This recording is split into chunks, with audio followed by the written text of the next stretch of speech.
ओम नमो भगवते वासुदेवाय। ओम नमो भगवते वासुदेवाय। ओम नमो भगवते वासुदेवाय। नारायणं नमस्कृत्यं नरं चैव नरोत्तमं देवीं सरस्वतीं व्यासं ततोदयो बुधिरये। नष्टप्रायेषु अभद्रेषु नित्यं भागवत सेवया भगवतीरुत्तमश्लोके भक्तिर्भवति नैष्टिकी। श्रीमद् भागवतम முதல் காண்டம் 17வது ஸ்லோகம்.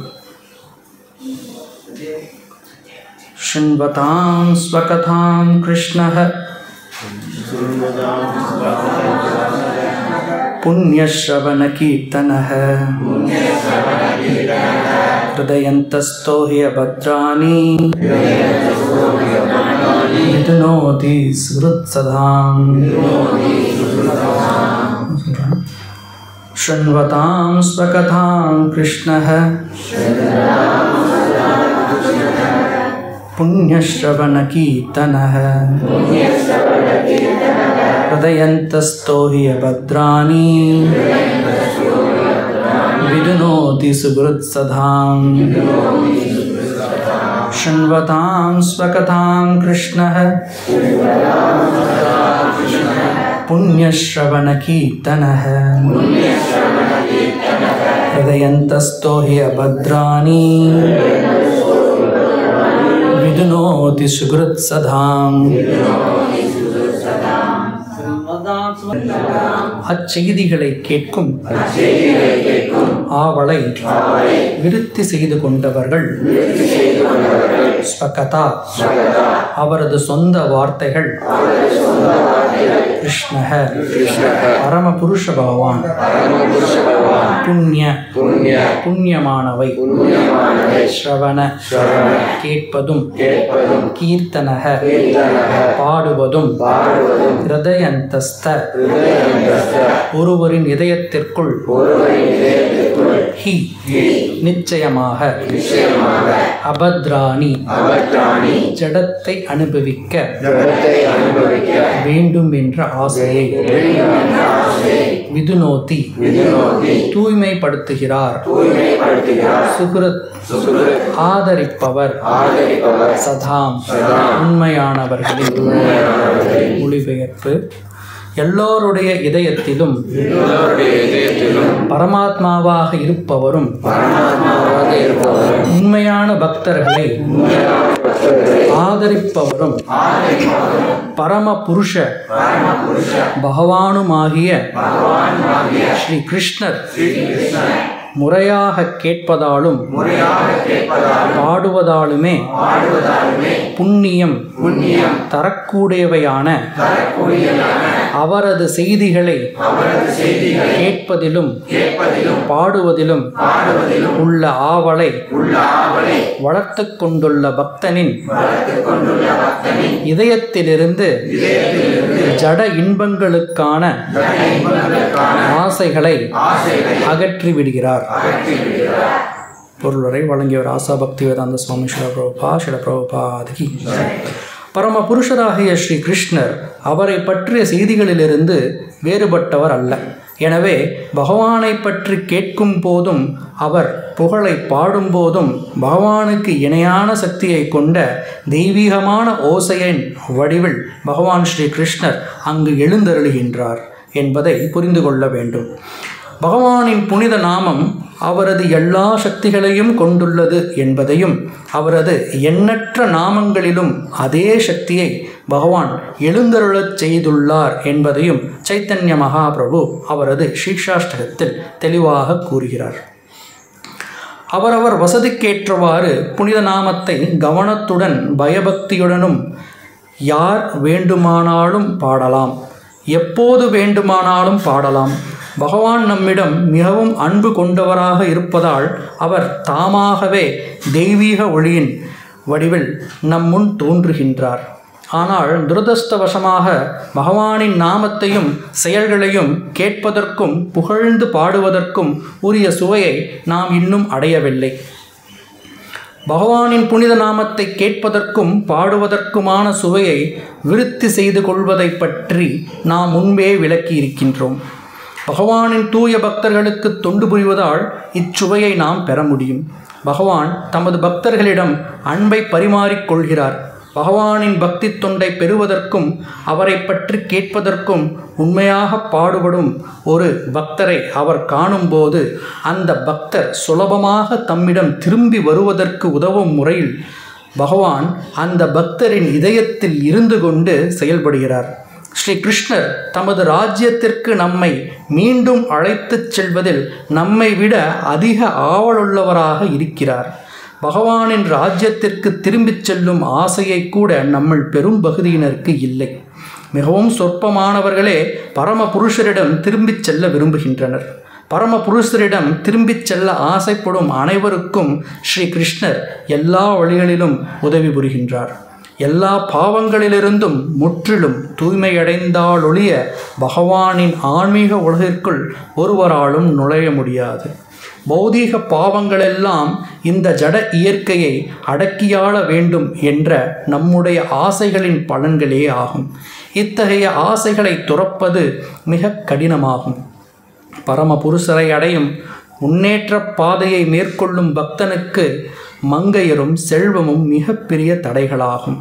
பக்தி வாழ்வில் நிலை பெற்றவர்களில் பலர் இத்தகைய கவர்ச்சிகளுக்கு அடிமையாகி முன்னேற்ற பாதையிலிருந்து பின்வாங்கி உள்ளனர்.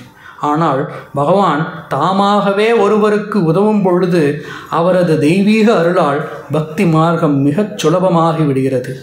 மங்கையர் மற்றும் செல்வத்தின் தொடர்பினால் அமைதியை இழப்பதில் ஆச்சரியமில்லை. ஏனெனில் ஒவ்வொரு ஜீவராசியும் கற்பனை கெட்டாத புராண காலத்திலிருந்தே இத்தகைய விஷயங்களில் சகவாசம் கொண்டிருக்கிறான். இயற்கைக்கு விரோதமான இந்நிலையிலிருந்து மீள்வதற்கு அதிக காலம் தேவைப்படுகிறது. ஆனால் பகவானின் பெருமைகளை கேட்பதில் ஒருவர் ஈடுபட்டிருப்பாரானால் அவர் தமது உண்மையான நிலையை படிப்படியாக உணர்ந்து கொள்வார். பகவானின் கருணையால் அத்தகைய பக்தர் குழப்பமான நிலையிலிருந்து தன்னை பாதுகாத்து கொள்வதற்கு போதுமான வலிமையை பெறுகின்றார். மேலும் குழப்பத்திற்கான காரணங்கள் எல்லாம் படிப்படியாக அவர் மனதிலிருந்து அகற்றப்பட்டு விடுகின்றன. ஓம் அஜ்ஞானாம் திமிராந்தஸ்ய ஞானாஞ்சனசலாகயா சக்ஷுருன்மிலிதம் தஸ்மை ஸ்ரீ குரவே நமः. श्री श्री कृष्ण चैतन्य प्रभु नित्यानंद श्री अद्वैत गदाधर श्रीवासादि गौर भक्तवृंद. जय श्री कृष्ण चैतन्य प्रभु नित्यानंद श्री अद्वैत गदाधर श्रीवासादि गौर भक्तवृंद. हरे कृष्णा कृष्ण कृष्ण हरे हरे, हरे राम राम राम हरे हरे. नमः ओं विष्णुपदाय कृष्णपृष्ठाय पतये श्रीमते भक्तिवेदांत स्वामी नामिने.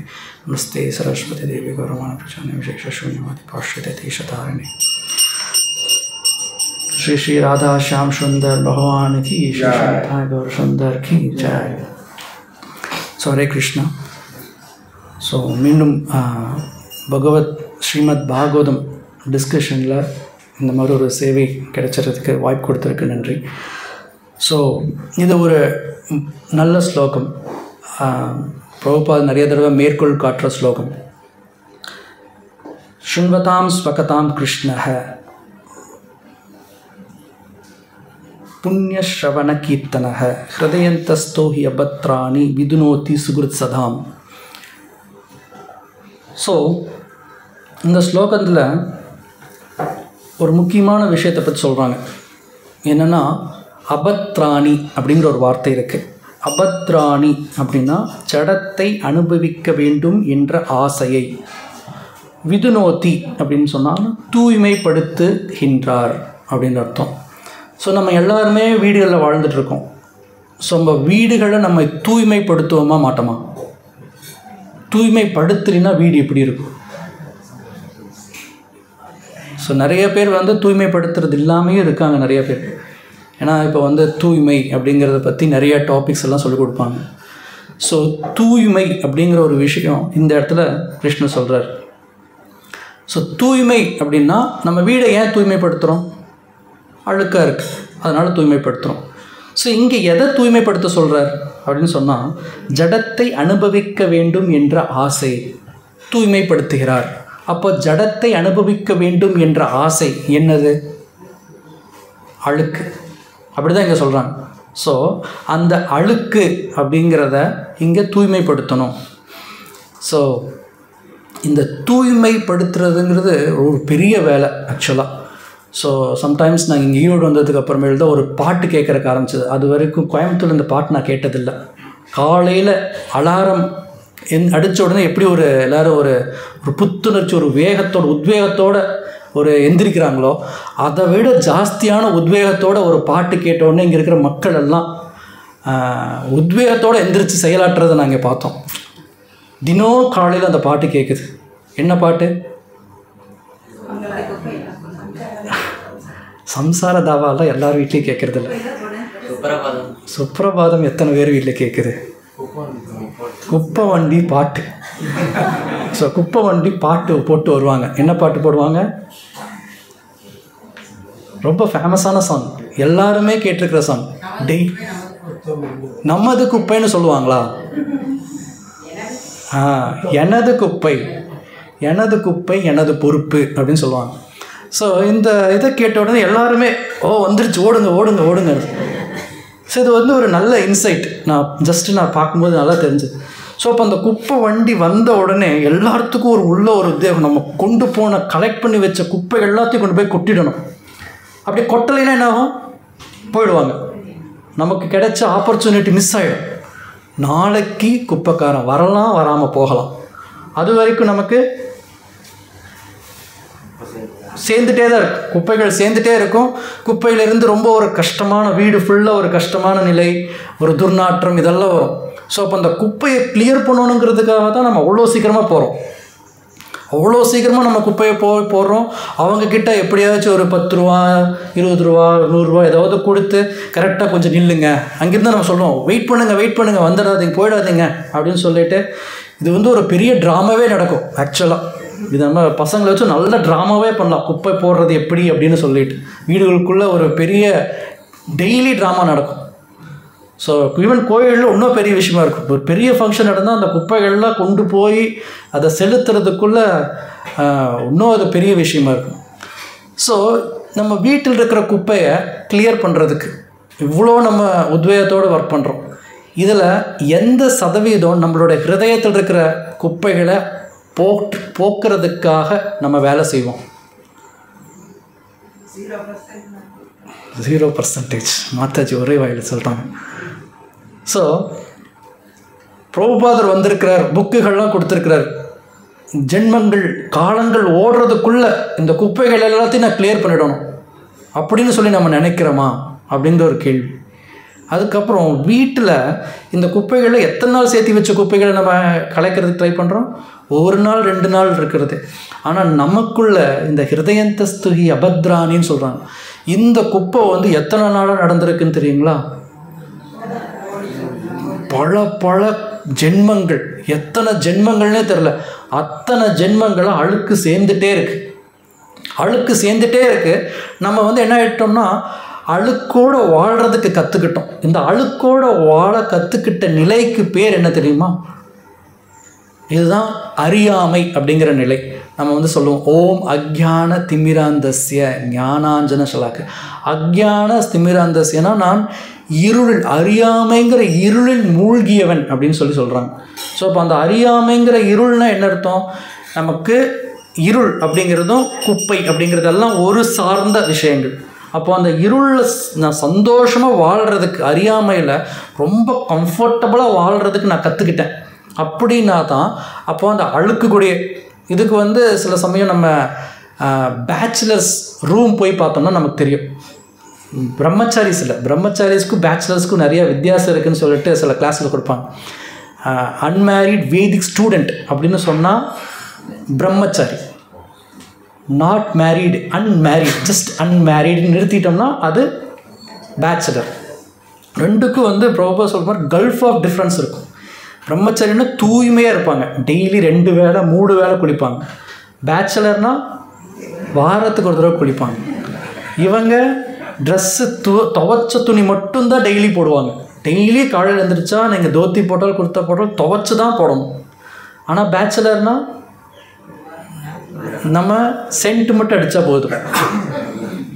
அதுக்கப்புறமேலு தூய்மையாக வச்சுருக்கணும் பிரம்மச்சாரினா.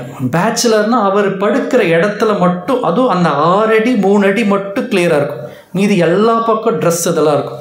பிரம்மச்சாரி வாழ்கிறாங்க இங்கே இதெல்லாம் இருக்கும்போது உள்ளே நீங்கள் கோயிலுக்குள்ளே வந்தீங்கன்னா பூக்களின் நறுமணங்கள் வரும். அதே மாதிரி ஒரு பேச்சுலர் ரூமுக்குள்ளே போனீங்கன்னா மாஸ்க் போட்டு தான் போகணும், N95 மாஸ்க் போட்டு தான் போகணும்.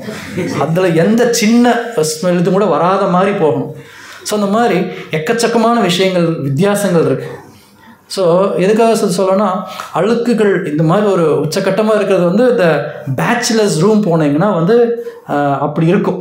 சில சமயம் மேன்ஷன்ஸ் அது இதெல்லாம் போனால் அந்த மாதிரி அவங்க வாழ்ந்துட்டுருப்பாங்க. அப்போ ஏன்னா அவங்களுக்கு பழகி போயிடும், இது இந்த இடம் க்ளீனாக தானே இருக்குது, நான் படுக்கிற இடம் அது இருந்தால் போதும். அந்த பெட்ஷீட்டு கூட அவங்க எத்தனை நாளைக்கு ஒரு தடவை துவைப்பாங்கன்னு தெரியாது. நம்ம குழந்தைகள்லாம் நல்லா வளர்த்தி காலேஜ் ஹாஸ்டலுக்கு அனுப்பிச்சி வைப்போம். அதுக்கப்புறம் பார்த்தா ஒரு மாதிரி ஒரு மாற்றங்கள்லாம் தெரியும். எங்கே இது நம்ம சின்ன வயசுலேருந்து ரொம்ப சுத்தமாக இருக்கணும்னு சொல்லி கொடுத்துருக்குமே, எங்கேருந்து இவங்களுக்கெல்லாம் இந்த பழக்கங்கள் தொத்திட்டு வருது அப்படின்னு சொன்னால் அதுதான் சங்கம். அந்த சங்கத்தில் இருந்து இந்த மாதிரி பழக்கங்கள்லாம் தொத்திக்கும். அப்போ இந்த மலம் அப்படின்னு சொல்கிறாங்க பார்த்தீங்களா, இங்கே அபத்திரங்கள், அமலம், மலம் அப்படின்னு சொல்கிற அழுக்குகள் எங்கேருந்து வருதுன்னா சங்கங்கள்லேருந்து வந்துடுது. நம்ம சின்ன வயசுலேருந்து கரெக்டாக சொல்லி கொடுத்து வளர்த்துட்ருக்கோம்.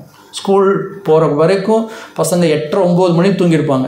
காலேஜ் போனால் 1 மணிக்கு வரைக்கும் முழிச்சிட்டு இருக்கிற பழக்கங்களை அவங்களுக்கு ஒரு தொற்றிக்கும். கரெக்டாக இல்லை, ஏன்னா அங்கே சங்கம் அந்த மாதிரி போயிட்டுருக்கும். ஸோ அசோசியேஷன் அப்படிங்கிற இடத்துல இந்த சங்கங்கள் இது மூலியமாக இது வருது. வீடுகளில் எப்படி அழுக்கு வரும்? வீடுகள் தினவத்தி கூட்டுவோம், கூட்டினாலும் அடுத்த நாள் கூட்டும்போது அழுக்கு இருக்குமா இருக்காதா? எப்படி அழுக்கு வந்துச்சு? எங்கேருந்து அழுக்கு வருது? காற்று மூலியமாக வரும், நாம் போடுவோம். அதுதான் எனது குப்பை எனது பொறுப்புன்னு சொல்கிறாங்க. நான் தான் போடுறேன், ஆக்சுவலாக நான் தான் எனக்கு காற்று வேணும், வெளிச்சம் வேணும், கதவுகள் ஜன்னல் எல்லாம் திறந்து வச்சுருக்கேன். மக்கள் வர்றாங்க போகிறாங்க, இவங்கள்லாம் எனக்காக வேணும்னு சொல்கிறேன். எனக்காக வேணும், எனக்கு யாருமே வேணாம். இப்போ பெரிய பெரிய ஐடி கம்பெனிஸ் அதெல்லாம் போய் பார்த்திங்கன்னா எல்லாம் கண்ணாடி போட்டு சீல் பண்ணி வச்சுருப்பாங்க. இருந்தாலுமே மக்கள் உள்ளே வந்துட்டு போகிற நாட்டி காற்றே கிடைக்காது. இருந்தாலும் மக்கள் எல்லாம் செருப்பு போட்டுட்டு உள்ளே வந்துட்டு போகிற நாட்டிக்கே அழுக்குகள் வந்து நிறையா இருக்கும். நல்ல தினத்துக்கு அவங்க கூட்டி பெருக்கி அதுக்கப்புறமேல் தொடச்சி விடுவாங்க. இதுதான் வந்து க்ளீனாக இருக்கணும்னு சொல்லிட்டு ஒரு ஃபீலிங்காக இருக்கு. அப்போது நமக்கு ஏதாவது வேணும் அப்படின்னு சொன்னால் மக்கள் வர போக இருக்க அழுக்காயிட்டே போகும். இப்போ நம்மளுடைய ஹிருதயத்துக்கு எப்படி இந்த அழுக்கு வந்துச்சு அப்படிங்கிற ஒரு கொஸ்டின். எப்படி அழுக்கு வந்துச்சு அப்படின்னா, இந்த ஜடத்தோடு நம்மக்கிட்ட இருக்கிற ரிலேஷன்ஷிப், இந்த ஜடத்தோடு நம்ம சங்கம் வச்சுட்ருக்கோம். எப்படி வந்து காலேஜ் பசங்க அவங்களுடைய ஃப்ரெண்ட்ஸோடு அசோசியேட் பண்ணுறாங்களோ அந்த மாதிரி நம்ம இந்த ஜடத்தோடு அசோசியேட் பண்ணாவே போதும், நமக்கு அழுக்கு வந்தே ஆகும். வேறு எதுவுமே நம்ம பண்ண வேணாம். வீடு வச்சுருந்தா அழுக்கு வர்ற மாதிரி நம்ம மெட்டீரியல் வேர்ல்டு ஜட உலகத்தில் வாழ்ந்தால் மட்டும் போதும், நமக்கு இந்த அழுக்கு ஆட் ஆன் ஆகிக்கிட்டே போயிட்டுருக்கும். ஸோ இதுதான் அழுக்கு வர்ற விஷயம். சரி, அழுக்கு வருது, அழுக்கை தூய்மைப்படுத்தணுங்கிற ஒரு எண்ணம் முதல்ல வரணும். அழுக்கு வந்துருச்சு, அழுக்கை தூய்மைப்படுத்துறதுக்கு முன்னாடி தூய்மைப்படுத்தணுங்கிற எண்ணம் வரும். இந்த எண்ணம் எப்படி வரும்? பேச்சுலர்கிட்ட போய் நீங்கள் ரூம் எல்லாம் க்ளீனாக வச்சுருக்கணும் அப்படிங்கிறது சொல்லலாம், ஆனால் அவங்க க்ளீனாக வைப்பாங்களா? மாட்டாங்க. ஸோ ஏன் அந்த மாதிரி எண்ணங்கள் அவர்கள்ட்ட வரமாட்டேங்குது? எப்படி தூய்மையாக இருக்கணுங்கிற ஒரு எண்ணம் ஒருத்தர்கிட்ட வருது அப்படிங்கிறது அடுத்த கேள்வி. ஸோ அவங்க வந்து தூய்மையாக இருக்கிற இடங்களுக்கு போயிருப்பாங்க. இந்த தூய்மையை பற்றின ஒரு சுவை அப்படிங்கிறத உணர்ந்திருப்பாங்க. தூய்மையாக இருந்தால் நல்லா இருக்குது, என்னுடைய வேலைகள் எல்லாமே சுலபமாக முடிகிறது, இப்படி இருந்தால் தான் மற்ற விஷயங்கள்லாம் என்னால் ஒழுக்கமாக செய்ய முடிகிறது, ஒழுங்காக செய்ய முடிகிறதுன்னு சொல்லிட்டு ஒரு உணர்வு அவங்களுக்கு வந்தால் தான் அவங்க தூய்மைப்படுத்துங்கிற எண்ணம் முதல்ல வரணும். அதே மாதிரி தான் இங்கே முதல் லெசன் பாடம் என்னென்னா, நம்ம இந்த ஜட உலகத்தில் இருக்கோம், நம்ம இந்த ஜட தன்மைகள்லேருந்து நம்மளை தூய்மைப்படுத்திக்கணுங்கிற எண்ணம் வரணும். இந்த எண்ணம் எப்படி வரும் அப்படின்னு சொன்னால், பக்தர்கள் சங்கத்தில் தான் இந்த எண்ணமே ஃபஸ்ட்டு, ஓ இந்த மாதிரி நம்ம வாழலாம் அப்படிங்கிற ஒரு ஃபீலிங் வரும். கரெக்ட். ஸோ இது வந்து ஏன் அந்த எண்ணம். சரி, அதுக்கு அடுத்த ஒரு கேள்வி என்ன, எதற்காக வீடை சுத்தப்படுத்தணும் அப்படிங்கிற ஒரு முக்கியமான கேள்வி. ஸோ அந்த எண்ணம் வர்றது ஓகே, பட் ஒரு ஒய்ன்னு ஒரு கொஸ்டின் இருக்கும். ஏன் நான் இதை பண்ணணும், எதுக்காக நம்ம வீடுகளை சுத்தப்படுத்தணும், எதனால் பண்ணணும்?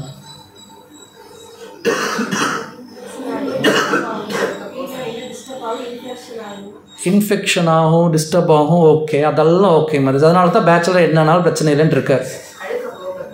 அழுக்கு போகிறது பரவாயில்ல, அழுக்கோடு நான் வாழ்ந்து பழகிட்டேன்.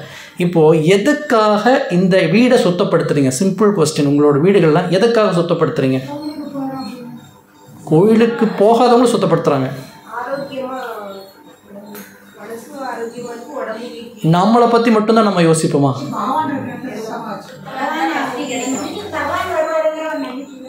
ஆக்சுவலாக பகவான் வர்றதோட மற்ற மக்கள் வருவாங்க அப்படின்னு சொல்லுவாங்க.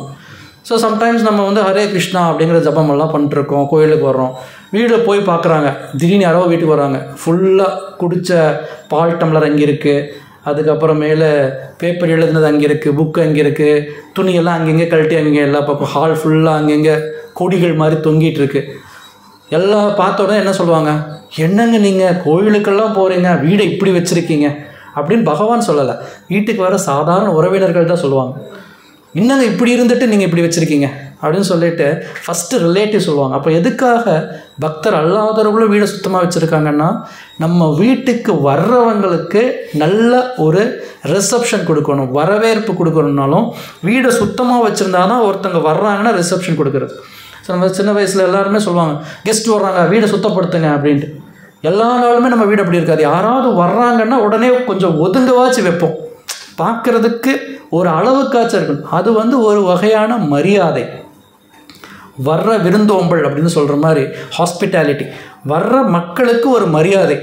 அப்போ ஒருத்தங்க வர்றாங்க, வீடு ஃபுல்லாக அலங்கோலமாக இருக்குது அப்படின்னா அவங்கள திருப்பி வராதிங்க எங்கள் வீட்டுக்குன்னு சொல்கிற ஒரு விதமான செய்தி அப்படின்னு. அப்போ இவங்க வீட்டுக்கு போனால் ரொம்ப இதாக இருக்குது, அப்போ இவங்க வீட்டுக்கு வர வேண்டாம் நம்மளை சொல்கிறாங்க.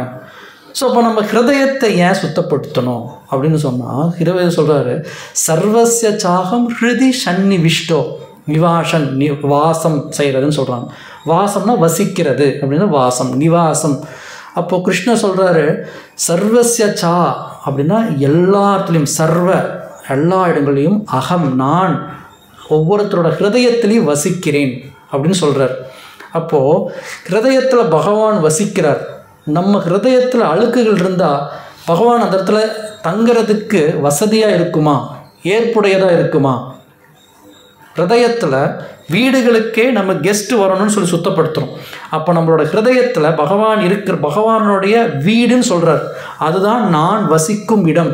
என்னுடைய தூய பக்தர்கள் யாரெல்லாம் என்னுடைய நினைவுகளிலே இருக்கிறார்களோ அவங்களோட ஹிருதயத்தில் நான் வசிக்கிறேன் அப்படின்னு சொல்கிறார். அப்போது நம்மளோட ஹிருதயத்தை தூய்மையாக வச்சுக்கணுமா வேணாமா? கண்டிப்பாக வச்சுக்கணும். தூய்மையாக வச்சுக்கணுன்னா ஓகே, நம்ம வீடுனா தூய்மைப்படுத்துறதுக்கு ஓகே இருக்குது. லைக் என்னென்னலாம் யூஸ் பண்ணுவோம், ப்ரூம் ஸ்டிக், லைக் கூட்டுறது, அதுக்கப்புறம் பெருக்கிறதுக்கு மரம், அதுக்கப்புறம் மாப் போடுறது, இதெல்லாமே நம்ம இன்ஸ்ட்ருமெண்ட்ஸ் வச்சுருக்கோம். வீடெல்லாம் சுத்தப்படுத்தலாம். ரொம்ப அழுக்காக இருக்குன்னா எல்லாருமே எல்லாத்தையும் எடுத்துகிட்டு ரெடி ஆகிடுவாங்க, சுத்தப்படுத்தலாம் இன்றைக்கி மாஸ் கிளீனிங், மெகா கிளீனிங் அப்படின்னு சொல்லிட்டு. அங்கே தங்கியிருந்த இடத்துல மெகா கிளீனிங் பண்ணலாம் அப்படின்னு சொல்லுவாங்க. மெகா கிளீனிங்னால் நீங்கள் பாத்ரூம், டாய்லெட் எல்லாம் தேய்ச்சி இஞ்சி எடுக்கி எல்லாத்தையுமே தூய்மையாக சுத்தப்படுத்தணும். எங்கேயுமே வந்து ஸ்பைடர் வெப்பும் கூட இருக்கக்கூடாது அப்படின்னு சொல்லிட்டு சிலந்தி கூடுகள் அது இது எல்லாத்தையுமே க்ளீன் பண்ணுறது அப்படிங்கிறது மெகா க்ளீனிங் அப்படின்னு சொல்லிட்டு பண்ணுவாங்க. ஏன்னா நம்ம க்ளீனிங்கும் நம்ம கீழே மட்டும்தான் பார்ப்போம், எப்பவுமே தலையை தூக்கி கூட நம்ம பார்த்துருக்க மாட்டோம். இவ்வளோ இருக்கா அப்படின்னு சொல்லிட்டு ஒரு சமயம் தான் நம்மளே ஆச்சரியப்படுவோம். அந்த மாதிரி மேலே வந்து சிலந்தி கூடுகள் கட்டிகிட்டே இருக்கும். ஸோ சுத்தமாக க்ளீன் பண்ணுவாங்க. ஸோ நம்ம க்ளீன் பண்ணுறதுக்கு வீடுகளுக்கு பொருட்கள்லாம் இருக்குது. அப்போ ஹிருதயத்தை சுத்தப்படுத்தினா எப்படி பண்ணுறது? மகாமந்திரம். ஓகே. ஸோ இப்போ ரீசெண்டாக நமக்கு காலகாந்த பிரபுபாருடைய சீடர் வந்தார். அவர் ஒரு அற்புதமான விஷயத்த சொன்னார். நான் திருப்பி அதை சொல்கிறேன். என்னென்னா அவர் வந்து படிப்படியாக அழகாக சொன்னார். என்னென்னா புலன்களை தூய்மைப்படுத்தணும். திருப்தி இல்லை, தூய்மைப்படுத்தணும். புலன்களை தூய்மைப்படுத்துறதுக்கு ஒரு எளிமையான ஒரு ஈஸியான வழி என்ன அப்படின்னு இல்லை இல்லை இல்லை அவர் வந்து சொன்னார். நம்ம போன வாரம் கிளாஸில் அவர் வந்து என்ன சொன்னார்னா, புலன்களை தூய்மைப்படுத்தணும் அப்படின்னா ஈஸியான வழி பிரசாதம். அதனால தான் நம்ம சொல்லுவோம், ஜோதேந்திரிய சரீர அவித்யா ஜால் ஜோதேந்திரிய தாக்கே கால் அப்படின்னு சொல்லுவோம். சரீர அவித்யா ஜால் அப்படின்னா சரீரங்கிறது நெட்வொர்க் ஆஃப் இக்னரன்ஸ், அதாவது அறியாமையின் வலைகள். அது வந்து என்னென்னா அதில் வந்து ஜோதே இந்திரியா, நம்ம பிரசாதம் சாப்பிட்றதுக்கு முன்னாடி சொல்கிற பிரார்த்தனை இது. ஜோதேந்திரிய தாக்கே கால் அப்படின்னா இந்த கால் அப்படின்னு சொல்லும்போது சம் டெத் அப்படின்னு சொல்கிறோம். டெட்லி எனிமீஸ் யாருன்னா இந்த ஜோதேந்திரியங்கள் தான். இந்த இந்திரியங்கள் தான் ரொம்ப ரொம்ப டெட்லி எனிமீஸ் அப்படின்னு சொல்கிறாங்க. அதுலேயுமே தாராமத்திய ஜிக்வா அதி அப்படின்றாங்க. ஜிக்வானா நாக்கு. அதுலேயுமே ரொம்ப முக்கியமான எதிரி யாருன்னா நாக்கு தான். ஐம்புலன்களுமே தான் சென்சஸ். இந்த புலன்கள் எல்லாமே எதிரி. அதில் ரொம்ப முக்கியமான எதிரி யார் அப்படின்னா நாக்கு. ஏன்னா அதுதான் எங்கேயாச்சும் ஒரு பிரச்சனை எடுத்துகிட்டு வரும். ஏதாவது நாக்கு ரெண்டே வேலை தான் செய்யும். ஒன்று சாப்பிடும், இன்னொன்று பேசும். சாப்பிடும்போதும் தேவையில்லாததை சாப்பிடும், பேசும்போது தேவையில்லாததை சாப்பிட்டுச்சு. பேசும்போது தேவையில்லாததை பேசுனா பிரச்சனை வந்துடும். ஸோ இந்த மாதிரி புலன்கள் ரொம்ப கொடியது. அந்த கொடிய புலன்கள்லேயும் ரொம்ப கொடியது என்னோட நாக்கு. இதை மூலியமாக நாக்கை தூய்மைப்படுத்துறது மூலியமாக மொத்த புலன்களையும் நான் தூய்மைப்படுத்தலாம். அதுக்கு நீங்கள் ரொம்ப கருணை வாய்ந்து உங்களுடைய பிரசாதத்தை கொடுத்துருக்கிறீங்க அப்படின்னு சொல்லிட்டு நம்ம ஒவ்வொரு தடவையும் சாப்பிட்றதுக்கு முன்னாடி அந்த பிரார்த்தனை தான் சொல்லுவோம். ஆனால் சம்டைம்ஸ் நம்ம பிரசாதத்தை பார்த்துட்டு நாக்கில் ஊற அதை சொல்கிறக்கு ஆரம்பிச்சிடும், சீக்கிரமாக சொல்லி முடிக்கணும் அப்படின்ட்டு. ஆனால் ஆக்சுவல் விஷயம் என்னென்னா, பிரசாதமாக இருக்கும்போது இது பகவானுடைய கருணை, எனக்கு இதை சாப்பிட்றனாட்டிக்கு என்னுடைய புலன்கள் தூய்மை அடையுது அப்படிங்கிறத ஒவ்வொரு தடவையும் நம்ம நினைவு கூர்ந்துட்டு தான் சாப்பிடணும். இதில் வந்து ஓகே என்னென்ன வெரைட்டிஸ் இருக்குது, நம்மளோட பிரசாதம் சர்வ் பண்ணுறக்கு ஆரம்பிக்கும்போது பக்கத்து இலையில் வச்சு நமக்கு இலையில் வராமல் போயிடுச்சா அப்படிங்கிறத நம்மளுடைய கான்ஷியஸ்னஸ் ஃபுல்லாக இருக்கும். அப்படி இல்லை, இது என்னோடய மொத்த புலன்கள்லேயும் இந்த நாக்கு தான் பிரச்சனை. இந்த கண்ணும் அடுத்தது, நாக்குனால தான் அடுத்தது கண் அங்கே போகுது. ஒவ்வொரு புலனும் அடுத்தடுத்த புலன்களை விழு வச்சுட்டே இருக்கும். ஸோ அதனால் நான் என்னோடய தட்டில் எனக்கு என்ன கிடைக்குதோ அதுதான் பகவானுடைய பிரசாதம். பக்கத்து தட்டில் பிரசாதம் கொடுத்தீங்க, எனக்கு தட்டில் தரல அப்படி நம்ம போய் சண்டை போட்டோம்னா அது பேர் பிரசாதம் இல்லை, அது வந்து உரிமை, பௌதீக அனுபவிக்கும் உரிமை அப்படின்னு மாறிடும். ஸோ புலன்களை தூய்மைப்படுத்துறதுக்கு முதல் விஷயம் பிரசாதம் அப்படின்னு சொல்லிட்டு பிரபுஜி சொன்னாங்க. ஸோ கிருஷ்ண பகவத்கீதையில் சொல்கிற மாதிரி தான், பூமி ரப்போ அனலோ வாயு கம் மனோர் புத்தி ரேவஞ்ச அகங்காரம் இதயமே மா பின்னா பிரகிருதி ரஸ்ததா. இந்த ஐம்பூதங்கள்லேருந்து இந்த ஐம்புலன்களை நம்ம எடுத்துடலாம். இந்த ஐம்பூதங்கள் வந்துடுச்சு. அடுத்தது மனத்தை எப்படி தூய்மைப்படுத்துறது? மனதை எப்படி தூய்மைப்படுத்துறது? கிருஷ்ணரோட சிந்தனைகளில் ஈடுபடுத்துறது. ஸோ அன்னைக்கு கிளாஸில் என்ன சொன்னாங்க ஞாபகம் இருக்கா இருக்காச்சு? ஸோ மந்த்ரா ஹரே சங்கீர்த்தனம் அப்படின்னு சொன்னாங்க. நீங்கள் பிரசாதம் சாப்பிட்டா உங்களுடைய புலன்கள் தூய்மையடையும். அதுவே நீங்கள் ஹரி நாமம் சொல்ல சொல்ல உங்களுடைய மனம் தூய்மையடையும். இதற்கு கொஞ்சம் எக்ஸ்ட்ரா நான் அடுத்தது கடைசியாக சொல்கிறேன்.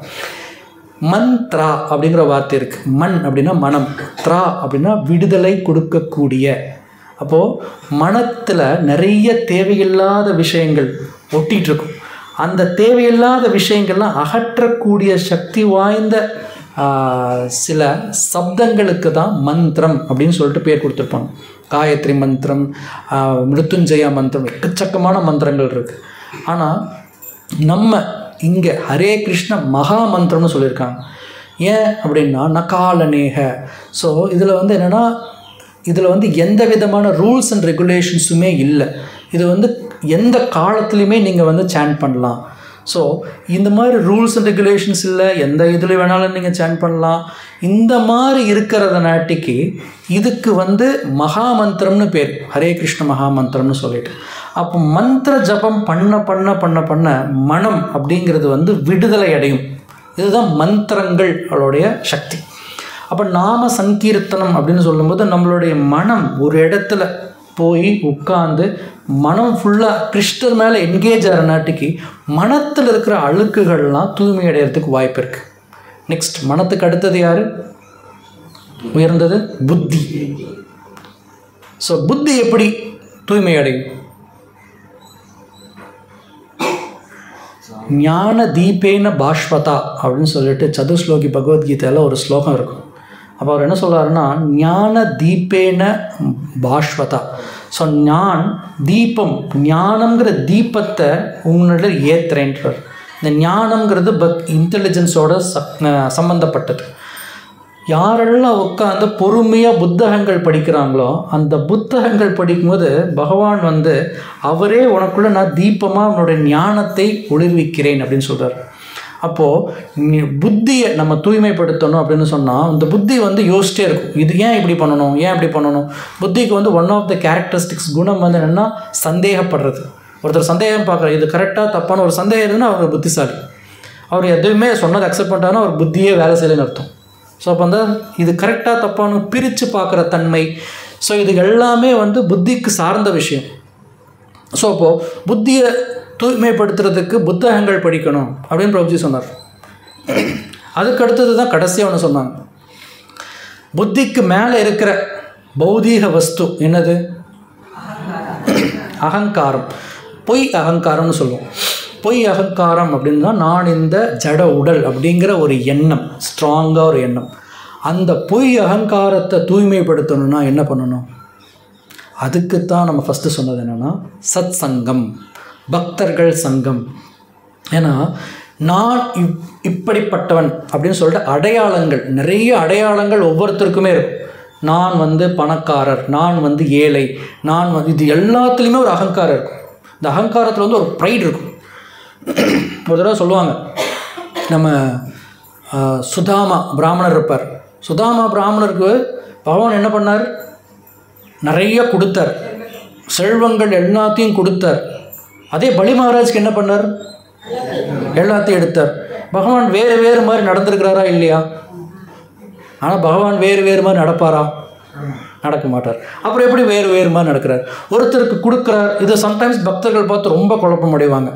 இப்போ பகவான் வந்து சில சமயம் எடுத்துக்குவாங்க. சில ஊர்களுக்கெல்லாம் போனீங்கன்னா, ஈவன் நம்ம குருவாயூருக்கெல்லாம் போனீங்கன்னா கிருஷ்ணருக்கு வந்து புல்லாங்குழல் வச்சுருக்க மாட்டாங்க, வெறும் கை மட்டும் இப்படி இருக்கும், புல்லாங்குழல் இல்லை.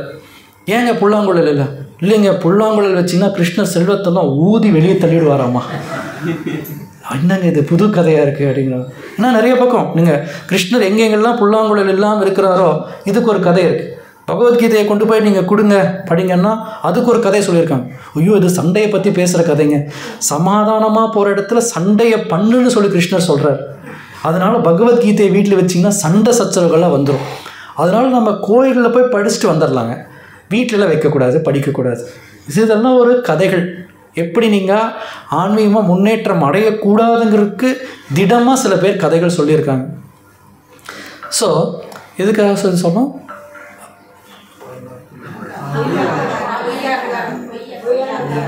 பொய் அகங்காரம். ஸோ இந்த இடத்துல ஓகே, கிருஷ்ணர் வேறு வேறு மாதிரி நடந்துக்கிறார் அப்படின்னு சொல்லிட்டு இருந்தோம். ஸோ அப்போது கிருஷ்ணர் வேறு வேறு மாதிரி இந்த கதைகள்லாம் எக்கச்சக்கமாக இருக்குது. அப்போது அவங்க சொல்லுவாங்க, கிருஷ்ணர் வந்து சில பேர்த்துக்கு எல்லாத்தையும் எடுத்துருவார். எப்படி வந்து பலி மகாராஜ்லேருந்து எல்லாத்தையும் பிடுங்கி கொண்டாரோ எல்லாத்தையும் அது மாதிரி பிடுங்கிக்குவார். சம்டைம்ஸ் சில சமயம் பக்தர்கள் சொல்லுவாங்க, இல்லை இல்லைங்க சுதாமா கொடுத்த மாதிரி எனக்கு கொடுக்கவும் செய்வாருங்க அப்படின்னு சொல்லிட்டு, இந்த பக்தர்கள் வேறு மாதிரி எனக்கு இது வேணும் அது வேணும்னு சொல்லிட்டு கிருஷ்ணர்கிட்ட எனக்கு கிருஷ்ணர் கொடுப்பார் அப்படின்னு எனக்கு கிருஷ்ணரை பிடிக்கும், ஆனால் எனக்கு நிறைய ஜட விஷயங்கள் வேணும். நம்ம பாலாஜிக்கிட்ட போய் நிறைய பேர் கேட்பாங்க, எனக்கு அது வேணும் இது வேணும், எனக்கு வந்து பார்ட்னர்ஷிப் நான் வச்சுக்கிறேன் அவங்க கூட அப்படின்னு சொல்லிட்டு. சில பேர் கொடுப்பாங்க அப்படின்னு சொல்லிட்டு ஜட ஆசைக்காகவும் பகவான்கிட்ட இருக்கிறாங்க. சில பேர் எடுத்துருவார் அப்படிங்கிற பயத்துலேயும் கிருஷ்ணருக்கு மரியாதையெல்லாம் கொடுப்பாங்க, மரியாதை கொடுக்கலன்னா அவர் எடுத்துருவாருங்க அப்படின்னு சொல்கிற பய பக்தி அப்படின்றப்பாங்க. ஆனால் கிருஷ்ணர் இந்த மாதிரி வேறு வேறாக நடப்பாரா? பக்தர்கள் யாரெல்லாம் படிக்கிறாங்களோ அவங்க தான் தெரியும், கிருஷ்ணர் ஒரே மாதிரி தான் எல்லா பக்கமும் செய்வார். இங்கே சுதாமா பிராமணருக்கு ஏன் கொடுத்தாருன்னா, சுதாமா பிராமணருக்கு அங்கே ஒரு ப்ரைடு, ஒரு கர்வம், அந்த அகங்காரத்தோட ஒரு கர்வம், நான் தான் மிக பெரிய ஏழை அப்படிங்கிற ஒரு அகங்காரம் இருந்ததாம்.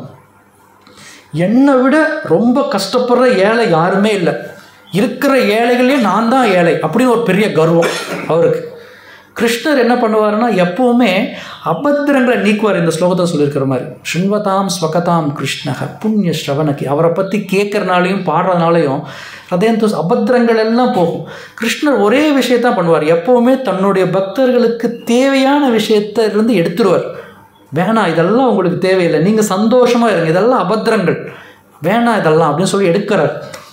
அப்போது அங்கே நம்ம சுதாமா பிராமணருக்கு ஒரு கர்வம் இருக்குது, நான் ஏழைங்கிறது. அப்போது ஏழைங்கிற கர்வத்தை போக்கணும்னா என்ன பண்ணணும்? கொடுக்கணும். நீ ஏழை இல்லைப்பா, இந்த செல்வத்தை எல்லாம் நீ வச்சுக்கோ. அப்போது அவர் ரொம்ப கஷ்டப்படுறார். ஏன்னா அந்த கர்வம் தான் அவரை வாழ வச்சுட்டே இருக்கு. எல்லா மனிதர்களை விட நான் சிறந்தவன், ஏன்னா நான் சிறந்த ஏழை, எனக்கு எது மேலேயுமே பற்று இல்லை, நான் எப்படி வேணாலும் வாழுவேன் அப்படின்னு ஒரு கர்வத்தில் வாழ்கிறாங்க. ஸோ அதனால் கிருஷ்ணர் கொடுத்த அந்த கர்வத்தை போக்குறார். அதே மாதிரி பலி மகாராஜர் என்ன பண்ணுறாருன்னா, எல்லாமே நான் தான் அனுபவிக்கணும் அப்படிங்கிற ஒரு கர்வம். அந்த இடத்துல அதை போக்குறதுக்காக திருப்பி அவர்கிட்ட வந்து 3 அடி கொடு அப்படின்னு கேட்குறாரு. அப்போவும் அவர் சொல்கிறார், சின்ன புள்ளத்தனமாக கேட்குறீங்களே அப்படின்னு தான் அவர் கேட்குறாரு ஃபஸ்ட்டு. இது அப்படியே இருக்கும், உங்களோட சைஸ் தான் குட்டின்னு பார்த்தா உங்களோட எண்ணமும் குட்டியாக இருக்கே அப்படின்னு தான் அவர் கேட்குறாரு. அப்போ அவர் சொல்கிறாரு, பரவாயில்ல பிராமணர்னு சொன்னீங்கன்னா நீங்கள் கொடுக்குறதெல்லாம் வச்சு திருப்தி அடைய மாட்டாங்க, எனக்கு என்ன வேணுமோ அது கொடுத்தா தான் நான் திருப்தி அடைவேன். நல்லா அழகாக பேசுவார் வாமனதேவர். எனக்கு என்ன வேணுமோ அது கொடுங்க, உங்ககிட்ட இருக்கிறதெல்லாம் எனக்கு வேண்டாம் அப்படின்னு சொல்லுவார். ரொம்ப ரொம்ப ஹையாக ரொம்ப சாந்தமாக ரொம்ப சொல்லுமா ஜென்டில்மேன் மாதிரி பேசுவார். ஓகே 3 அடி தானே, இந்தாங்க எடுத்துக்கோங்க அப்படின்னு சொன்னோன்னா 2 அடியில் எல்லாத்தையும் எடுத்துகிட்டு 3ஆவது அடிக்கு என்ன தருவீங்க அப்படின்னு கேட்குறாரு. அப்போது அந்த இடத்துல என்ன சொல்கிறாருன்னா, இது எல்லாம் என்னுடையது. அங்கே தான் அகங்காரத்துக்கு ஒரு நல்ல கதை வந்து பலி மகாராஜருடைய கதை. ஏன்னா சம்டைம்ஸ் 3ஆவது என்னது இது, 2லேயே ஃபஸ்ட்டு ஸ்டெப்லேயே எல்லாத்தையும் எடுத்துருக்கலாம், செகண்ட் ஸ்டெப்லேயே கேட்டிருக்கலாமே அப்படின்னு அவர் வந்து கார்னர் பண்ணுறார். எல்லாமே உன்னுடையது எல்லாமே இப்போ எங்கிட்ட வந்துருச்சு, இப்போ உங்ககிட்ட கொடுக்கறதுக்கு எனக்காக என்ன இருக்குது அப்படிங்கிற ஒரு நிலையில் போடுறார். அந்த நிலையில் போடும்போது தான் அவர் சிந்திக்கிறார். அந்த இடத்துல சிந்திக்கும் போது தான் தெரியுது, எல்லாமே என்னுடையது அப்படின்னா நான்கிற ஒரு அகங்காரம் இருக்குல்ல. அப்போ அந்த நான்கிறத கொடுக்கணும். அந்த நான்னா என்னன்னா, நான் இந்த உடல், நான் இதை அனுபவிப்பவன் அப்படின்னு சொல்கிறோம். அகம் மாமேதி, எனது என்னுடையது, நான் என்னுடையதுங்கிற 2 ஃபீலிங்ஸ், இதுதான் மாயை அப்படின்னு சொல்கிறாங்க. இதுதான் பிக்கஸ்ட் ப்ராப்ளம், பெரிய பிரச்சனை. அதனால் அதை அவர் எடுக்கிறதுக்காக தான் அவர் என்ன சொல்கிறாருன்னா, அப்போ நான் ஒன்று இருக்கேன், நான் உங்களுடைய அடிமை சேவகன் ஆகிறேன், என்னோட தலையில் நீங்கள் கால வைங்க அப்படின்னு சொல்கிறார். ஸோ அவரோட தலையில் கால் வைக்கிறனாட்டிக்கு என்ன ஆகுதுன்னா, நான் உங்களுடைய சேவகன் ஆகிடுறேன்னு சொல்கிறார். அப்போது அந்த மாதிரி நான் அப்படிங்கிறத போக்கணும் அப்படின்னா, இப்போ எப்படி வாமனதேவர் வந்து சங்கம் கொடுத்தார், அந்த மாதிரி பக்தர்களுடைய சங்கத்தில் இருந்தால் தான் நமக்கு வந்து பொய் அகங்காரம்னு போகும். நான் இதுங்கிற அடையாளங்கள் எதுக்காக சொன்னோன்னா, நான் பணக்காரன் நான் ஏழை அப்படின்னு சொல்கிற மாதிரி இது. நான் பலி மகாராஜருக்கும் ஒரு கர்வம் இருக்குது, நான் ஏழைங்கிறதுக்கும் ஒரு கர்வம் இருக்குது. ஏழைங்கிறவங்க இன்னசென்ட்டுன்னு அர்த்தம் இல்லை, 2மே பொய் அடையாளம் தான். இந்த 2 பொய் அடையாளமுமே பிரச்சனை தான். ஏன்னா நம்ம பலி மகாராஜை பற்றி நல்லா தெளிவாக தெரிஞ்சிருவாங்க, ஆனால் சுதாமா பிராமணரை பற்றி நிறைய பேருக்கு தெரியாது. இது எல்லாமே அடையாளங்கள் தான். இந்த அடையாளங்களுக்கு மேலே யார் சேவை செய்கிறாங்களோ, இது பக்தர் சங்கத்தில் குறையே இல்லை. தூய்மை அடைகிறதுக்கு எக்கச்சக்கமான மெத்தடாலஜிஸ் இருக்கும். பக்தர்கள் ஒரு தடவை ஒரு பக்தர் சொல்லிட்டு இருந்தார், பிரசாதம் சர்வ் பண்ணும்போது நிறைய பிரசாதம் சமைக்கும் போது இது பண்ணும்போதில் நிறைய லீலைகள் இருக்கும். மாயாப்பூர் மாதிரி இடங்களில் ஒரு பெரிய ப்ரோக்ராம்ஸ் பண்ணுவாங்க, பண்டால் ப்ரோக்ராம். அதுக்கப்புறம் ஒரு 10,000-20,000 டிவோட்டிஸ் எல்லாம் வருவாங்க. ஸோ இந்த மாதிரி ஒரு பக்தர் சொல்லிட்டு இருந்தார், ஒரு 10,000 டிவோட்டிஸ் ஒரு பரிக்கிரமா போகிற மாதிரி ஒரு பெரிய ப்ரோக்ராம். அப்போ நிறைய இவங்கள்லாம் இந்த மகாராஷ்டிரா அந்த மாதிரி இருந்து வந்த பக்தர்கள். அப்போ அவங்க கேட்குறாங்க, என்னங்க எல்லா நாளும் உப்புமா சாம்பார் ரசம் அப்படிலே போட்டிருக்கீங்க, நாங்கள்லாம் மகாராஷ்டிராவிலேருந்து வர்றோம், இப்போ எங்களுக்கெல்லாம் ஏதாவது பிடிச்ச மாதிரி கொஞ்சம் கொடுக்கணும்ல அப்படின்னு சொல்லிட்டு, மகாராஷ்டிராவில் என்ன சாப்பிடுவாங்கன்னா நம்ம பாவ் பாஜி சாப்பிடுவாங்க. இப்போ சவுத் இந்தியாவிலேருந்து டிவோட்டிஸ் எல்லாம் மாயப்பூர் போனால் அவங்களுக்கு டிமாண்ட் பண்ணுவாங்க, எங்களுக்கு இட்லி கொஞ்சம் சட்னி தாங்க, எங்களுக்கு சும்மா நீங்கள் கிச்சடி இதெல்லாம் சாப்பிட்டு நாங்கள் டெய்லி சாப்பிட முடியாது, காலையிலனா எங்களுக்கு கண்டிப்பாக இட்லியாச்சும் வேணும் அப்படின்ட்டு. ஸ்ரீ ஸ்ரீ ராதா ஷாம் சுந்தர் பகவானுக்கு.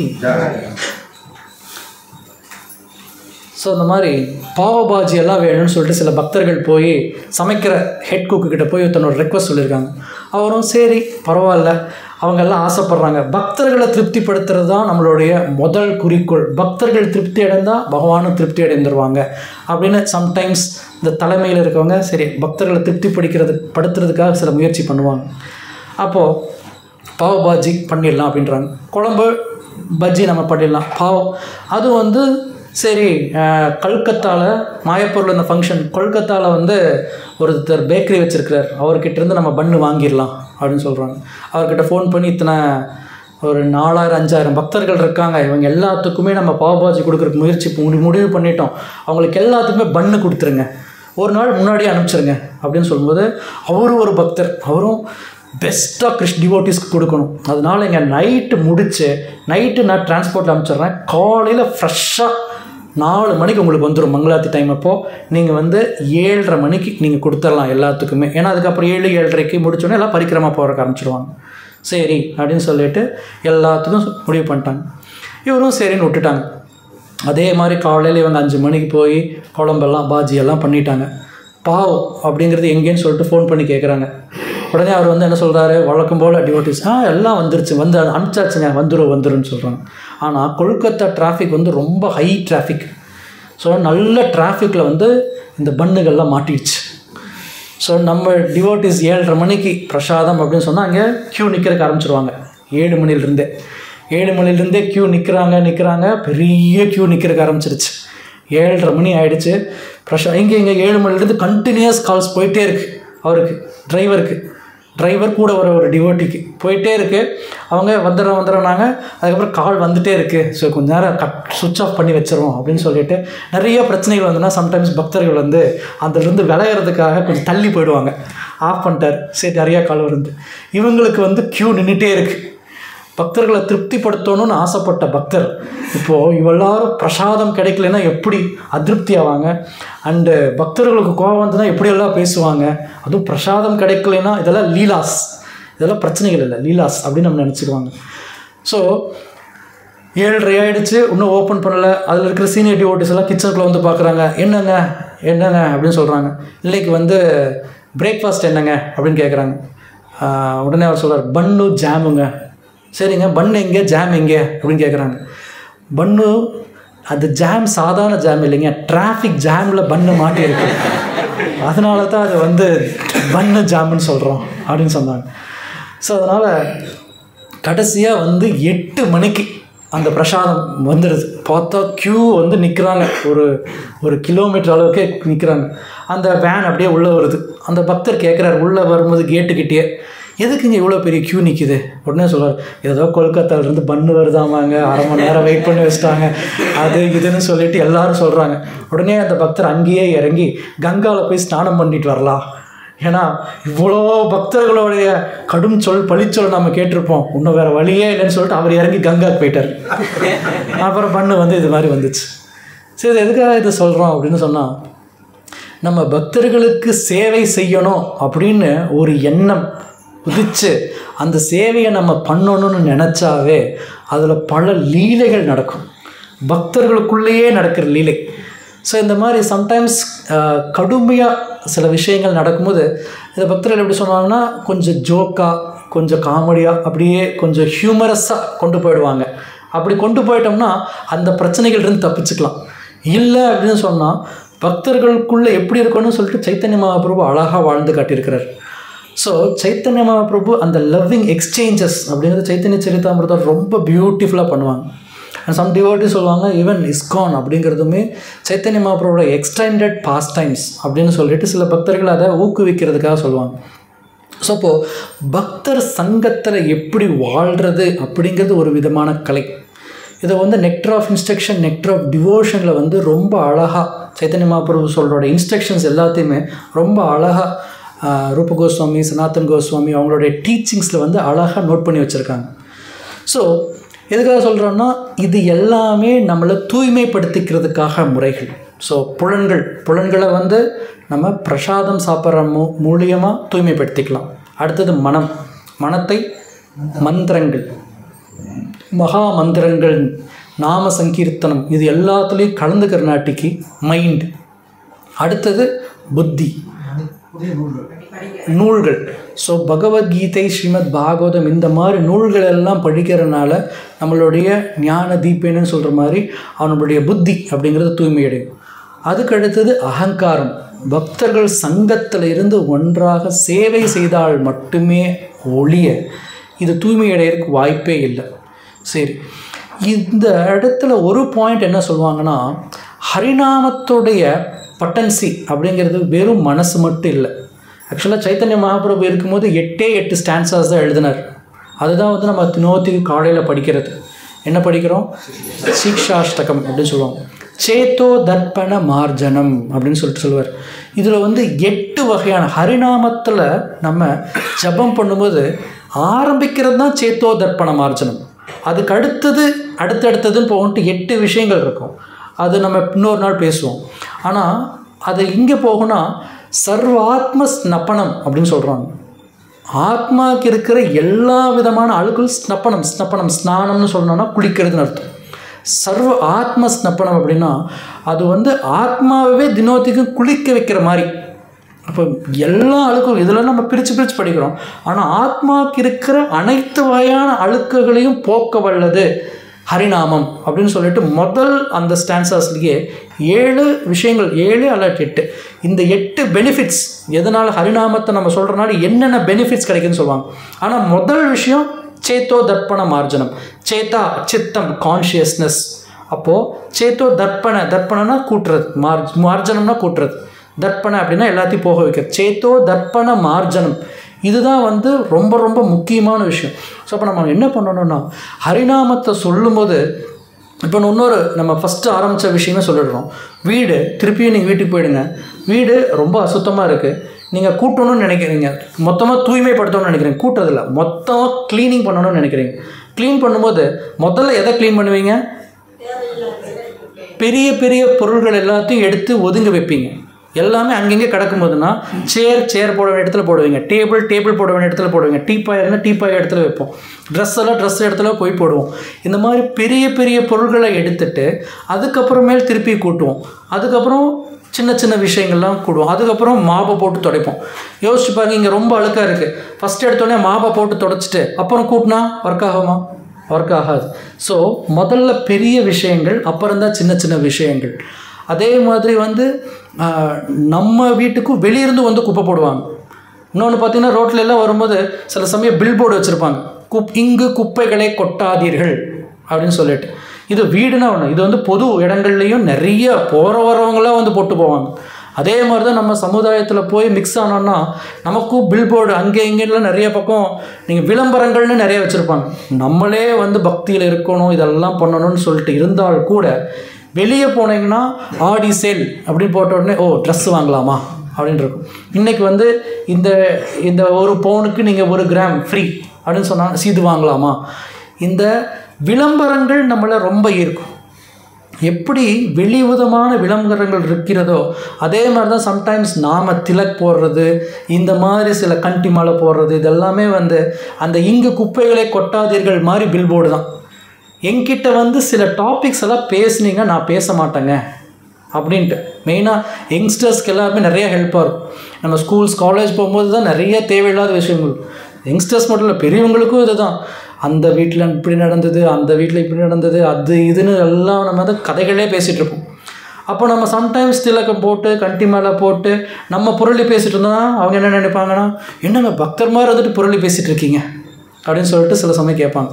அப்போது நாம் இந்த மாதிரி போட்டுக்கிறதுனாலையும் கூட நம்ம என்ன நினைப்போம்னா, இதெல்லாம் இருக்கிற நாட்டிக்கு நான் சில செயல்களை செய்யக்கூடாது அப்படின்னு சொல்லிட்டு நமக்கு ஒரு விதமான கட்டுப்பாடுகள் வரும். இது வந்து வெளிப்புறமாக இருந்து கூட உள்புறமாக போகும். ஸோ அப்போ தூய்மை அப்படிங்கிறது ரெண்டு சைடுமே இருக்கும். வெளிப்புற தூய்மையும் முக்கியம், உள்புற தூய்மையும் முக்கியம். ஸோ அதனால தான் சம்டைம்ஸ் பக்தர்கள் வரும்போது உள்ளுக்குள்ளே தூய்மையாக இருக்கிறது தான் முக்கியம், வெளியே தூய்மையாக இருக்கிறது முக்கியம் இல்லை. நான் எப்படி வேணாலும் இருக்கலாம், எப்படி வேணாலும் நான் முடி வச்சுருக்கலாம், எப்படி வேணாலும் நான் இருக்கலாம், என்னுடைய வெளிப்புறமாக நான் காட்டணுமா அப்படிம்பாங்க. ஸோ வெளிப்புறம் எதுக்குன்னா, இங்கே குப்பைகளை கொட்டாதீங்கள்னு வேறு மக்களுக்கு சொல்கிறதுக்கும் தேவை, நீங்கள் வீட்டுக்குள்ளேயும் கூட்டணும். இதுவுமே ரொம்ப முக்கியமான விஷயம். ஸோ நம்ம கூட்டும் போது பெரிய பெரிய பொருட்கள் எடுத்து வைப்போம், சின்ன சின்ன பொருட்கள் அடுத்தது பண்ணுவோம். ஆனால் நீங்கள் கூட்டுறதுக்கு ஆரம்பிக்கிறீங்க, எல்லாம் க்ளீன் பண்ணிட்டுருக்கீங்க, திடீர்னு நடுவில் ஒரு சொல்லாமல் கொள்ளாமல் யாராவது ஒரு கெஸ்ட்டு வந்துடுறாங்க. அப்போ வீடு எப்படி இருக்கும்? முதல்லையாச்சு அங்கெங்கே இருக்கும். நீங்கள் கூட்டுறது க்ளீன் பண்ணணும்னு முடிவு பண்ணிடுறீங்க. இதுதான் ஒரு கரெக்டான ஒரு முக்கியமான பாயிண்ட் நான் சொல்ல நினச்சேன். க்ளீன் பண்ணாத வரைக்கும் அங்கெங்கே ஒரு மாதிரி கிடக்கும். க்ளீன் பண்ணி முடித்ததுக்கப்புறம் நல்லா நல்லபடியாக ஆகிடும், நமக்கு ஒரு உணர்வு இருக்குது. ஆனால் நடுவில் அந்த க்ளீனிங்கிற ப்ராசஸ், அந்த ப்ராசஸில் பார்த்தீங்கன்னு வச்சுக்கோங்களேன், நடுவில் நம்ம சுத்தப்படுத்துறதுக்கு ஆரம்பிச்சிடுவோம். நடுவில் பார்த்தா மலைப்பாக இருக்கும். என்னடா எல்லாத்தையும் எடுத்து போட்டேன், பேசாமல் அடுத்த நாள் க்ளீன் பண்ணியிருக்கலாமோ, இன்றைக்கின்னு வந்துட்டேன், திடீர்னு வேறு ஒருத்தர் வரேன்னு சொல்லிட்டாரு, திடீர்னு அது பண்ணுறாங்க. நம்ம அந்த சுத்தப்படுத்தும் இந்த தருணங்களில் நம்மளுடைய மனசு இன்னும் ஒரு பெரிய பாரமாக இருக்கும். அண்ட் அந்த இடமும் முன்னை விட ரொம்ப களங்கமுடையதாக ரொம்ப அழுக்காக தெரிகிற மாதிரி இருக்கும். அது நடுவில் ஒரு விதமான ப்ராசஸில் ஒரு ஸ்டேஜ் அப்படிங்கிறத நம்ம புரிஞ்சுக்கணும். அதே மாதிரி தான் நம்ம பக்திக்கு வராதுக்கு முன்னாடி ஏதோ கண்ணதாசன் பாட்டு இல்லாட்டி இளையராஜா பாட்டு கேட்டுட்டு பஸ்ஸில் போயிட்டு நான் ஒரு சந்தோஷமான வாழ்க்கை வாழ்ந்துட்டுருக்கிறேன், நிம்மதியான ஒரு வாழ்க்கை அப்படின்னு ஒன்று வாழ்ந்துட்டுருப்போம். அதுக்கப்புறம் ஹரே கிருஷ்ணா சொல்கிறதுக்கு ஆரம்பித்ததுக்கப்புறம் இந்த பாட்டும் பிடிக்காது, ஹரே கிருஷ்ணா வாயில் வராது, ஒரு நடுவில் ஒரு கிரிட்டிக்கல் ஸ்டேட்டில் இருக்கிற மாதிரி இருக்கும். அப்போ நம்ம என்ன பண்ணோம்னா, இந்த பக்தியில் தப்பாக வந்துட்டோமா அப்படின்னு சொல்லிட்டு சரி பழையபடியாக குப்பையெல்லாம் போட்டலாமானாலும் முடியாது. அப்போ க்ளீன் பண்ணிடணும்னாலுமே நீங்கள் தான் க்ளீன் பண்ணணும். இங்கே தான் முக்கியமான விஷயம், எனது குப்பை எனது பொறுப்பு, நீங்கள் தான் பொறுப்பு. ஸோ அப்போ நாம் தான் பொறுப்பு அப்படிங்கிற ஒரு விஷயம் தெளிவாக இருக்குது. அந்த ப்ராசஸில் பார்த்திங்கன்னா முன்னாடி விட அழுக்கள் ஜாஸ்தியாக இருக்க மாதிரி இருக்கும். நம்ம நார்மலாக வாழும்போதும் கூட சில விதமான ஆசைகள் வராது. பக்தி எடுத்ததுக்கு அப்புறமேலு பல விதமான மோசமான ஆசைகள்லாம் வரும். என்னடா பக்திக்கு அப்புறம் நான் இவ்வளோ மோசமான ஆகிட்டு வரேன் அப்படிங்கிற ஒரு குற்ற உணவும் ஜாஸ்தியாக இருக்கும். ஆனால் இந்த இடத்துல நமக்கு முக்கியமாக தேவையானது என்னென்னா பொறுமை, அதே மாதிரி ப்ராக்டிஸ். ஸோ நம்ம பொறுமையாக இருக்கணும், கன்சிஸ்டண்ட்டாக திருப்பி பண்ணிகிட்டே இருக்கணும். ஒரே ஒரு எண்ணம், ஒரே ஒரு நம்பிக்கை, இது முடிவில் கரெக்டாக இருக்கும் அப்படிங்கிற நம்பிக்கை இருந்தவர்கள் மட்டும்தான் போவாங்க. இல்லாட்டி நடுவில் மாட்டிக்கிட்டவங்க எக்கச்சக்கமான பேர். ஸோ அப்போது தூய்மைப்படுத்தணும்னு முடிவு பண்ணிட்டோம் அப்படின்னு சொன்னால் திரும்பி அழுக்காக்க முடியாது. ஆனால் தூய்மையாக இல்லாததை விட அழுக்கு ஜாஸ்தியெல்லாம் ஆகும். ஏன்னா அங்கே இங்கெல்லாம் இருக்கும். நீங்கள் கால் மிதி இருக்கும், எடுத்து உதறினீங்கன்னு வச்சுக்கோங்களேன், அப்படி குப்பை வரும். ஆனால் கால் மிதி அதே இடத்துல இருக்கிற எல்லா குப்பையும் அதுக்குள்ளேயே இருக்கும். ஸோ அப்போது நம்மளோட ஹிருதயத்துக்குள்ளேயும் நிறைய இடங்கள் இருக்குது. மனசு புத்தியெல்லாம் நான் சொன்ன மாதிரி ஈஸியான வார்த்தைகள்லாம் இல்லை. ஏன்னா அது பல கோடி ஜென்மங்களாக இந்த மனசு புத்தி அகங்காரம் இந்த சூக்ஷ்ம சரீரத்தில் எக்கச்சக்கமான அழுக்குகள் இருக்குது. அதை எடுத்து உதறினீங்கன்னா தெரியும் பாருங்கள், ஒரு பிரம்மாண்டமான அழுக்குகள். அப்போ தான் நமக்குள்ளே தெரியும் இவ்வளோ அழுக்குகளான்ட்டு. ஆனால் அது வரைக்கும் அந்த மனசில் எப்படி கால் மீதிக்குள்ளே அடக்கமாக இருக்கிற மாதிரி எல்லா அழுக்குகளும் உள்ளே இருக்கும். ஸோ அதனால் தூய்மைப்படுத்தணும் ஒரு முடிவு பண்ணிட்டோம்னா வேறு வழி இல்லை, ஹரிநாமம் மட்டும்தான். இது எல்லாத்தையும் நம்ம ப்ராப்பராக யூட்டிலைஸ் பண்ணிவிட்டு நல்லா க்ளீன் பண்ணுவோம்.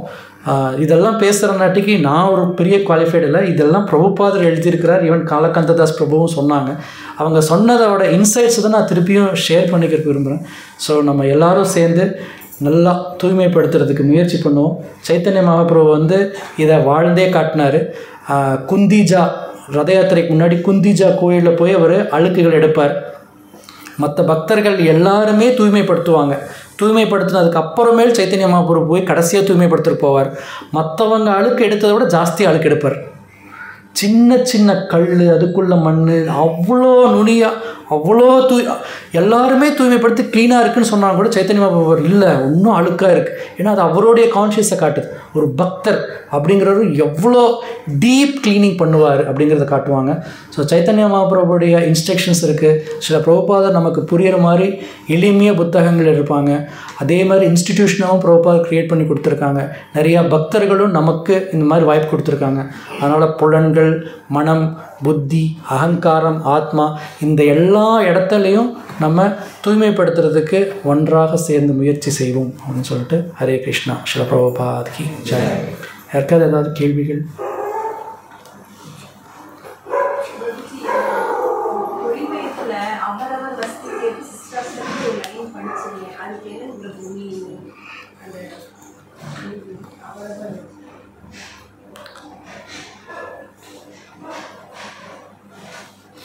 அவரவர் வசதிக்கேற்றவாறு புனித நாமத்தை கவனத்துடன் பயபக்தியுடன் யார் வேண்டுமானாலும் பாடலாம் அப்படின்னா மாதாஜி, இப்போது யாருக்கு என்ன வசதிகள் இருக்குதோ, அதாவது கிரகேதாக்கோ வனேதாக்கோ சதாஹரி போலேதாக்கோ அப்படிமா, ஒருத்தர் கிரகஸ்தனாக இருந்தார்னா அந்த கிரகஸ்தனுக்கு இருக்கிற வசதிகளை உபயோகம் பண்ணி நீங்கள் அந்த நிலையில் நீங்கள் ஹரிநாமத்தை சொல்லலாம்.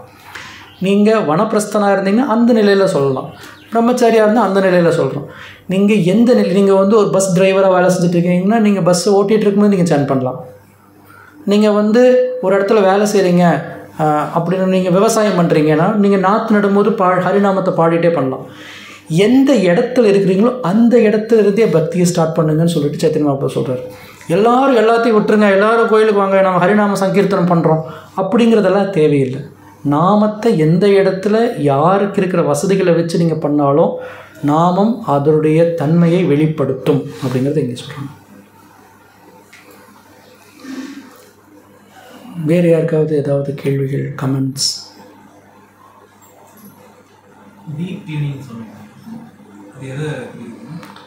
டீப் கிளீனிங் அப்படின்னு சொன்னாங்க, சின்ன சின்ன கண்ணுக்கு தெரியாத அழுக்குகள் கூட க்ளீன் பண்ணுறது.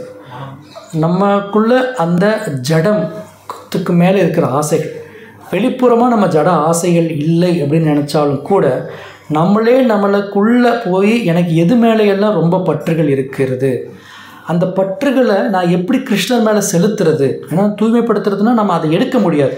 கிருஷ்ணர் போடும்போது அந்த இடத்துல இங்கே சொல்வார், நான் இதயத்திலிருந்து ஜட இன்பங்களை அகற்றி விடுகிறார் அப்படின்னு இங்கே போட்டிருக்காங்க. ஸோ கிருஷ்ணர் அந்த இடத்துல எப்படி நான் கரெக்டாக கொண்டு போகிறது அப்படிங்கிறத நம்ம தெரிஞ்சுக்கணும். ஸோ கிருஷ்ணரை கரெக்டாக நம்ம என்கேஜ் பண்ணணும் எல்லா இடத்துலையுமே. இல்லை நான் ஆல்ரெடி க்ளீன் ஆகிட்டேன் அப்படிங்கிற எண்ணம் வரக்கூடாது. டீப் க்ளீனிங்னா என்னென்னா, நான் தூய்மை அடைந்துட்டேன் அப்படின்னா திருப்பி க்ளீன் பண்ண மாட்டேங்க, உள்ளே போய் க்ளீன் பண்ணணும். இல்லை எனக்கு இன்னும் அழுக்குகள் நிறைய இருக்குது. நான் இந்த மாதிரி நியூஸ் பேப்பரை எடுத்து சில செய்திகள்லாம் படிக்கும்போது நானுமே இந்த தவறுகள்லாம் செய்கிறதுக்கு சூழ்நிலை இருந்தால் பண்ணுவேன் அப்படிங்கிறத என்னோடய மனம் பண்ணும். இந்த மனம் வந்து இந்த கட்டுப்பாடாத நிலையில் தான் இருக்குது அப்படின்னு யாரெல்லாம் உணர்கிறாங்களோ அவங்கெல்லாம் அந்த தூய்மை ப்ராசஸில் வந்துட்டுருக்காங்க. நான் இதெல்லாம் தப்பே பண்ண மாட்டாங்க. ஊர் உலகம் தான் ரொம்ப மோசம். எல்லா பக்தர்களும் இந்த பாருங்கள், அவர் ஹரிநாமம் கூட ஒழுங்காக சொல்ல மாட்டேன்றார். ஒரு இங்கிலீஷில் அழகாக ஒரு சொல்லுவாங்க, when you find fault in others, correct in yourself. குற்றங்களை நீங்கள் எப்போது மற்றவர்களிடம் காண்கிறீர்களோ அதை தனக்குள் சரிப்படுத்தி கொள்ளுங்கள் அப்படிங்கிற மாதிரி. உங்கள் கண்ணுக்கு ஏதாவது ஒரு குற்றம் தெரிஞ்சதுன்னா அந்த குற்றத்தை நீங்கள் உடனே உங்களுக்குள்ளே சரிப்படுத்திக்கணும் அப்படின்றாங்க. உங்களுக்கு ஒரு குற்றம் தெரியுதுன்னா உங்களுக்குள்ளே அந்த எண்ணம் இருக்குது, அதனால தான் அந்த குற்றம் கண்ணுக்கே தெரியுதுன்றாங்க. ஸோ அதுதான் டீப் கிளீனிங் சொல்கிறேன். ஹரே கிருஷ்ணா. ஜெய் ஸ்ரீல பிரபுபாத் கி.